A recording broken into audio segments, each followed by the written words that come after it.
That's right. You heard it. I ain't afraid to say it. Charlie is not who you think he is. As a matter of fact, he's better. He's better than who you thought he was. This man stood on Christian principles.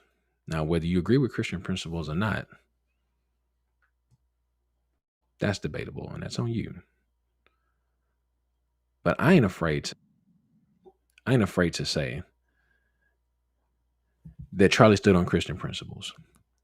And if that makes him a racist, a bigot, or whatever, so be it. So be it. But if you're a Christian today and you're witnessing what you witness and we're all living through what we heard and experienced yesterday, that Charlie was unalived. What me and Angel was actually talking about this and what and and what's going around by way of the Holy Spirit for sure is that whatever God has called you to do, you need to do it because tomorrow isn't promised. Tomorrow isn't promised. Now, here's what's blowing my mind. I got comments like this. Y'all see that? Got comments like this. Say he's a racist, man. Do you not know your history? Huh? Read your books, bro. He's a racist.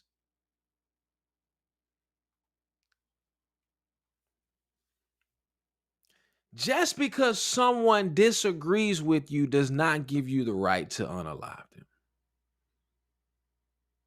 We're going to see over the, we're probably going to see over the next couple of weeks, and people are going to be like, oh, it's gun violence, it's this violence, is that. Man, there's a gun today. A young lady was riding the train. It was a knife that day. If you go to any other country where they remove guns, they throw liquid that will harm you. If someone has an intent to do harm, they crazy. They crazy. They're crazy. And they have an intent to do harm. And it doesn't matter what they got. They'll find whatever they want to find to inflict harm. The problem is not the gun. The problem is not the knife. The problem is not any kind of weapon of choice. The problem is the condition of the human heart. That's the problem. But we want to, let's, I want to show you this because just to really hone in on who Charlie was. Let's look at this. Jillian Michael actually has some stuff to say. I think let me see. Can I get it here?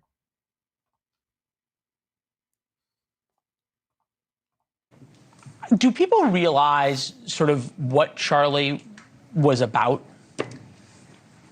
Some of us do. Some of us clearly don't. What I want to say about Charlie is that he and I had numerous disagreements. I'm a woman who's married to a woman. And despite that, he invited me on his podcast. He had me speak at his Turning Point event. He platformed me. He retweeted me. This is a guy that was willing to engage in debate to resolve disagreements.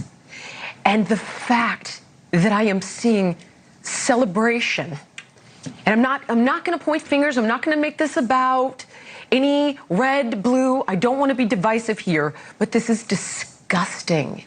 I got a tweet from my daughter today. I'm not thinking clearly. I got a text from my daughter today telling me that kids at her school were celebrating. Crazy. Okay, at my daughter's high school. Something is wrong in this country. The divisiveness, the rhetoric, the othering has got to stop. Crazy. Now. As we said, the both sides. I mean, think about this. I did not know that Jillian was gay. I didn't. I found out like a couple of years ago when my wife and I we were at a Kroger event in Denver, and we actually met Jillian. And she said some things. I said, I didn't know she was gay. But it doesn't matter. The point is, we should be able to engage in conversation. even if we don't have the same beliefs, and be able to get to get to a place of conversation, and it not be crazy. And so you saw him embody this, even just working with Jillian. And I thought that was I think it shows the heart of who this man was. Part, I think it's worth noting, Shelby, I'll give you the last 15, 20 seconds. 9/11 tomorrow morning. President Trump's supposed to go to New York, be at a Yankees game. Do those plans change? I don't think that they change. As far as I know, he's still scheduled to be at the Pentagon in the morning and then go to the Yankees game in the evening. I do think that we're going to see some schedule changes over the next few days. I would not be surprised if a horde of top officials from the administration go to his funeral. Again, this is personally affecting the highest levels of the administration. Thank you for watching. Subscribe below and download our News Nation app right now. I don't even agree with come on some stuff. But I think if you're a believer, like I said, Angela was talking about this, that a fire should be lit. That whatever God has called you to do, this is the time to do it. I actually want to go to the looks like the FBI is providing some updates, at least about a little bit over an hour ago. Let's take a listen with that. See what's going on.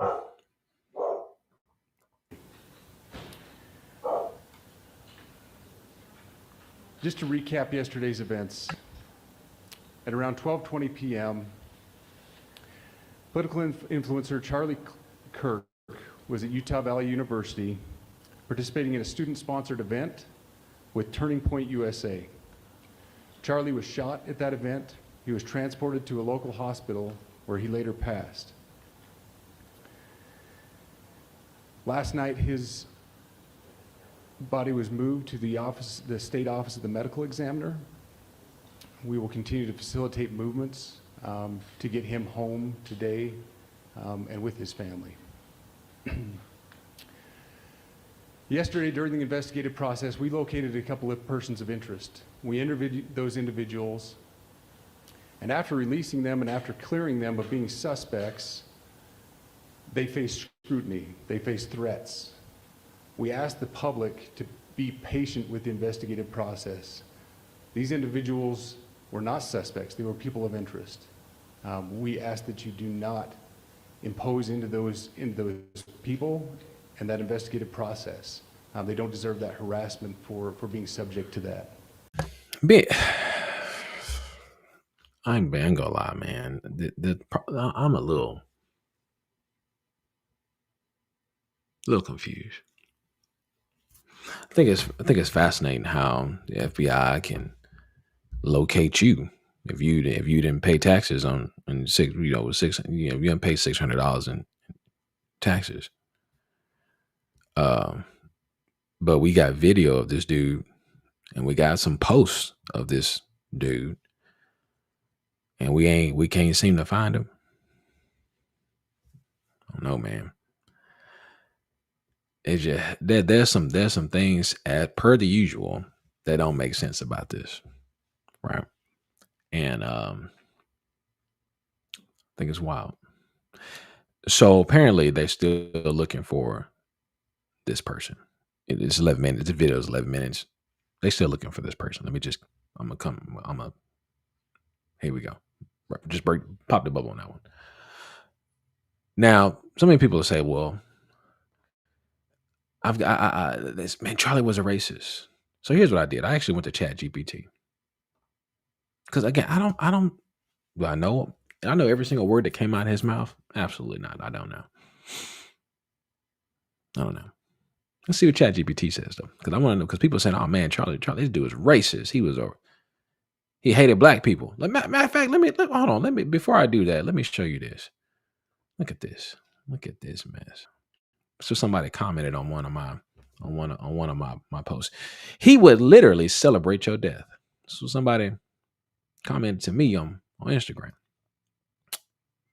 He would literally celebrate your death. Just because he disagreed with Black Lives Matter and all the things doesn't make this man a racist. Matter of fact, I mean, I don't agree with Black Lives Matter, so I'm a racist too. I don't like my own people.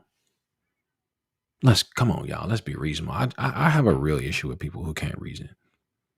For real. Like I had the privilege of taking public relations in college.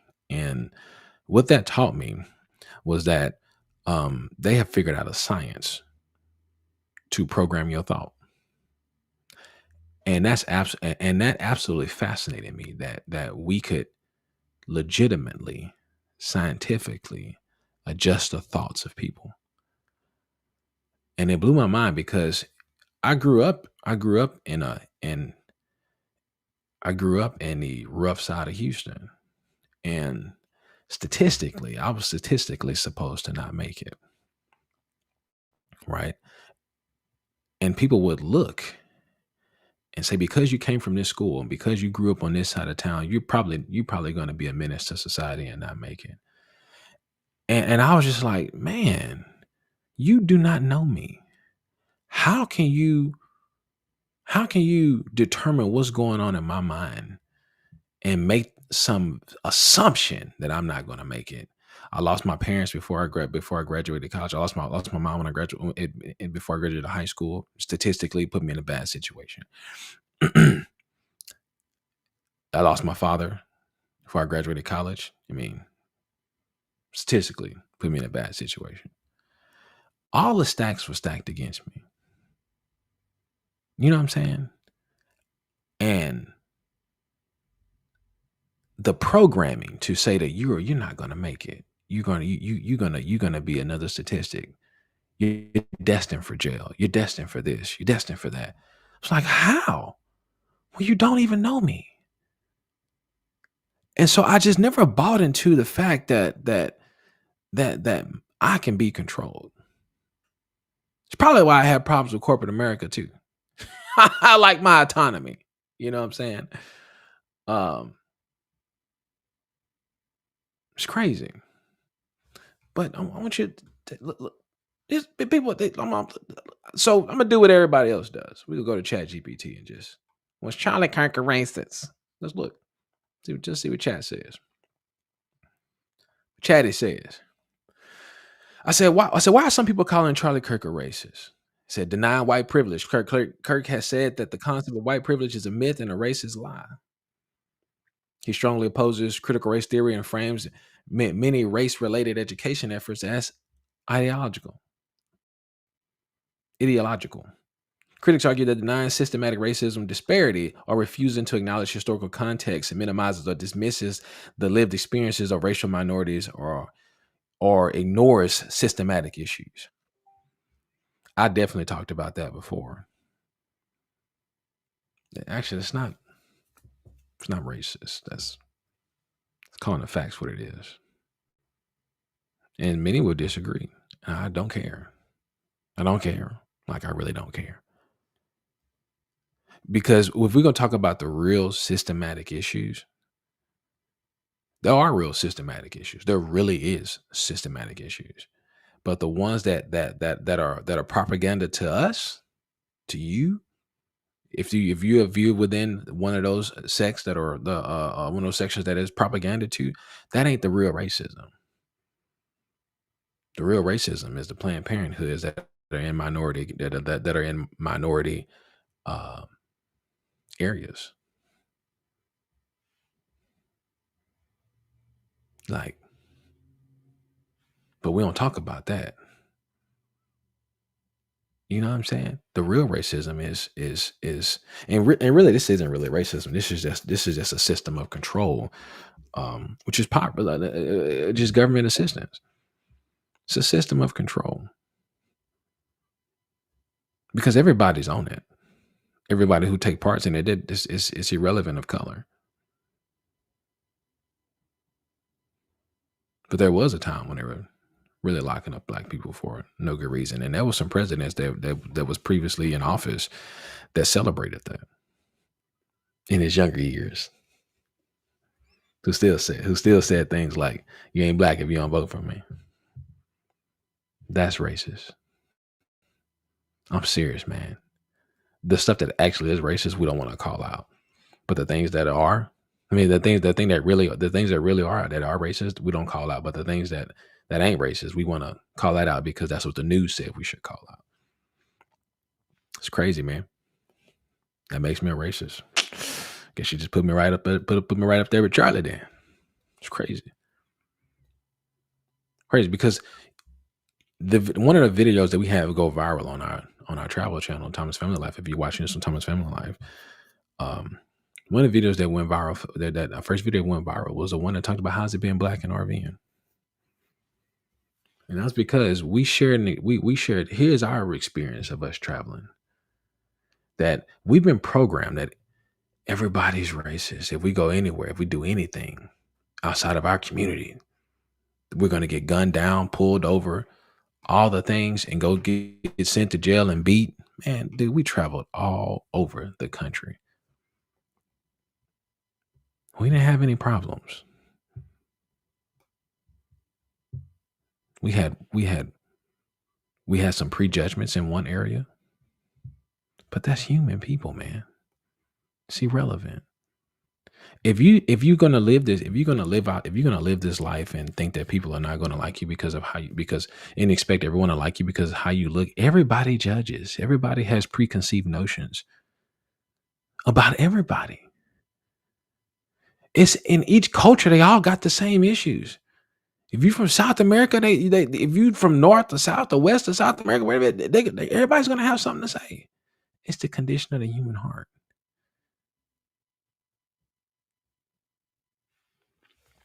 So then, I went to a chat to ask the other question. Well, how did Charlie represent Christ? I'm just gonna do what anybody else would do, right? Just go chat GPT and see what it says.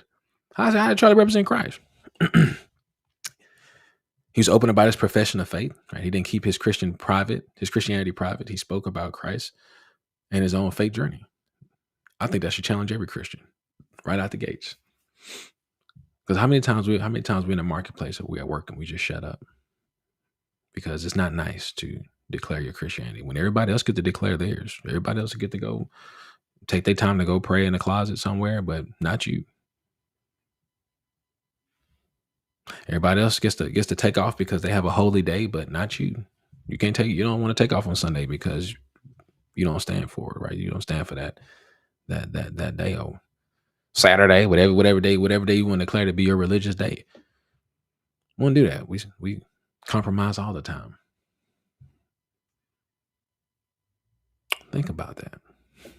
For real, I really want you to think about that. He once spoke on social media that Jesus defeated death so you can live. And that's the truth. Like, he uses public platforms, speech events to declare Christian beliefs. At college events in the Turning Point USA, he often framed issues in religious or spiritual terms. That's what we all should do as Christians. We pilgrims on this earth. We're pilgrims on this earth. Like, we are from heaven having an earthly experience. And we should declare the kingdom of God wherever we go. Unashamedly. The problem is that we've been so conditioned that it's the Christian thing to do to just sit down and shut up. And so you'll find people who criticize them for this. You find Christians who criticize them. Look at this. Areas of tension: love, humility, grace, contention, of grace versus contention, combative rhetoric. Critics argued that some of Kirk's tone or rhetoric in political and social debates were polarized and harsh, lacking humility. Some say this undermines Christ's call to love enemies. Yeah, I mean, this is exactly what they called out here. Someone was calling out here, right? Oh, they probably ain't gonna show it now. Took too long. Sorry. my feed then moved. So people making that comment that man, he just wasn't nice enough.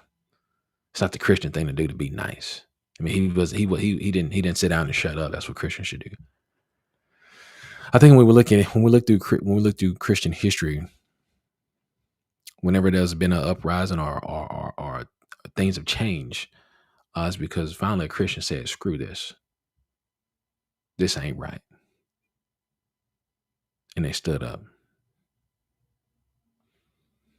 It's a challenge for us all. If you know that God has called you to do something, I think it's about time to do it. Do it unashamedly. Do it unabashedly. And whatever comes from it, man, let it be. We actually saw this in years ago. Not that far in the distant past. But it wasn't that how it was in 2020, 2021. If you stood for something that was against the norm, you got ostracized. You got kicked out of stores. You got your job threatened. You got all these things because you differed in the opinion or the rhetoric or the quote unquote science that they were trying to push down our throats. And many Christians folded because they couldn't stand. They just went ahead and got the yippity yap. When it came to the face of your job being threatened, so many folded. So many didn't stand. We did. We said, let it be what it is. I'm not doing it. And there's only a few percentage of Americans who stood and said, I ain't doing it. I don't care what you say. I don't care what you threaten. I ain't doing it. And that comes from a conviction and having a boldness to stand. And I honestly, I believe that so many Christians don't have that boldness because they just cheapen the grace of God. They cheapen what God has done for you on the cross. I really don't think Christians really understand why Jesus came. You know what I'm saying? We had a problem at the gates.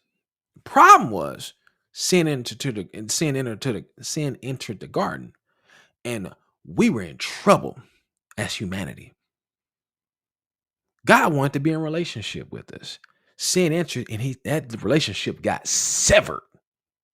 And there was a Grand Canyon cliff between us and the right relationship with God. But God in his grace said, all right, well, y'all want to cover yourselves with fig leaves. Let me give you some tunics of skin, which meant that something innocent had to pay for our sin. I'm helping somebody today. So Jesus, so God set up his order. Say, okay, this is what it's going to take to bridge the catechism between my righteousness and your sin. He gave us the law, 10 commandments, plus another 613.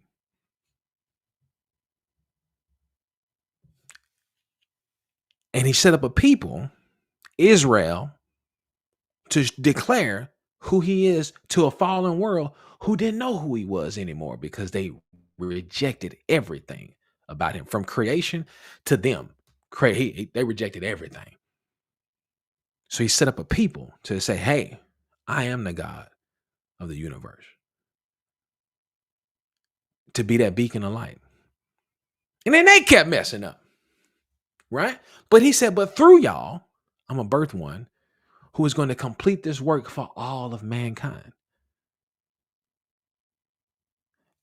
And here comes Jesus on the scene to fulfill all the law that God had in place so that we can come into right relationship with him. And he said, here's what you're going to have to do. I had Adam and Eve put a cloak of skin on.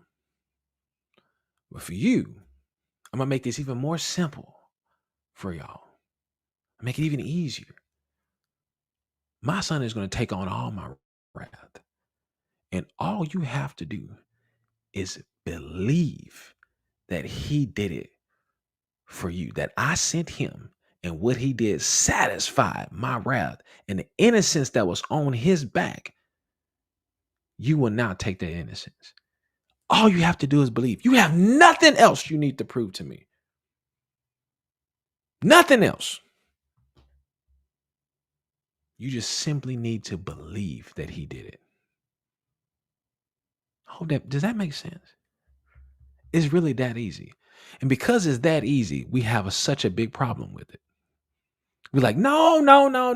I gotta prove it to you, God. I gotta prove. It's like y'all tried to prove it to me for thousands of years. I'm telling you, I'm making this easy for you because I understand you as a human. You as a human cannot do this. And his was wild. His was wild. Any other religion out there, they gonna have you doing all kind of stuff. They gonna have you not eating. They gonna have you praying 50 million times a day, right? They gonna have you burning incense and doing all kind of stuff. Have you traveling all over the world? Have you smoking this and doing that? They're gonna have you doing everything else to try to appease the greater higher power that they call is the higher power. But the real God, the God of Abraham, Isaac, and Jacob, God of Israel, he said, man, listen, I'm gonna make this really easy because I understand what I created. And I understand that problem that y'all have. If you believe in me, I will change your heart. And I'll give you my heart, my spirit, which will justify your entire being. Even though a part of that being is still impacted by sin. I'm going so deep, I done lost somebody now. But here's what here, but I should just lean into God a little bit here. Lean into him a little bit here. The Lord Jesus Christ has made this easy for you to bridge that catechism. But then you know what else he did? You know what else he did? No, here's what else he did. Here's the next level to this. The next level to this is this. Is that now that you've came into him, the issues that are still there, and you know what those issues are, the issues that are still there, he has given you the power to overcome them, and they no longer have to control you. The fear, the anxiety, the lust, the pride of life, the lust of the eye, the lust of the flesh, all sin is incorporated into one of those three categories. All of it. And however you shape it, feel it, don't matter. It's gonna fall into one of them. He has given you the power to overcome it. So you are no longer a slave to sin.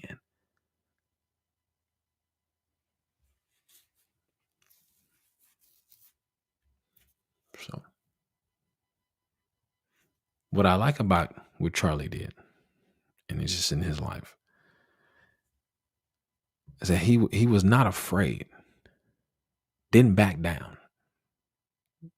He stood up to it.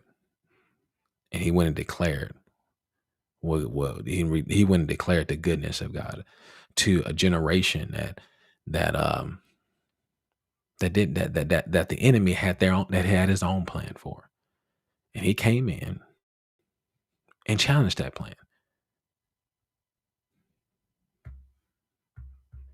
So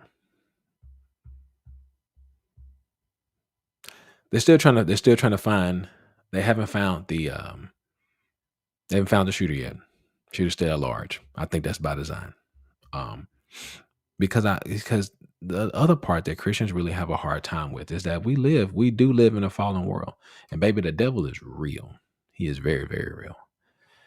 The agenda is real. This isn't just a cute look. He came to steal, kill, and destroy.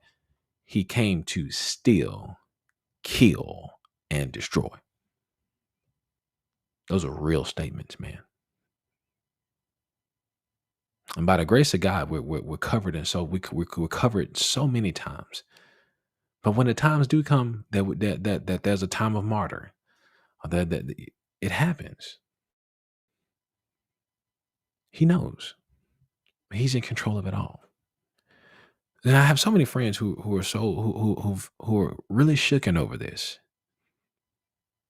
and it's bad. I'm not saying that this isn't good. I'm not making it even light. It's bad. But when you stand for Christ, it's expected, and there's rewards for this in heaven. And when you stand for what God calls you to stand for, and when you stand for Christ and you stand for Him, His righteousness and His goodness, and you stand for His good news, and if you're martyred in the process of that, count it all joy. Because great is your crown when you get to heaven.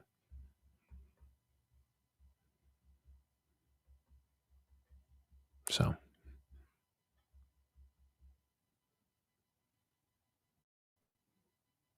y'all be blessed. Was Charlie Kirk a racist? No, man, dude wasn't no racist. Can't believe the silliness that people come up with. He was simply a guy who disagreed, and he stood on Christian principles. And that makes you a menace to society. Well, I'm pretty sure the Bible said that's going to happen. So everybody get your shirts together. We're all going to be menaces to society, because Jesus is real. God is real. He wants you to be saved and set free from sin, and he wants you to live a life that is representative of Him. Do not take the Lord's name in vain. That's what that means. It doesn't mean that has nothing to do with cursing, has nothing to do with with using Jesus' name as a curse word. They don't use nobody else's name. I don't see nobody, using Allah or Muhammad or, Buddha, whatever is a curse word. They get to use Jesus. But that's not what that verse actually stands for. That's not what that verse means. It means do not represent me wrong. So I'm out.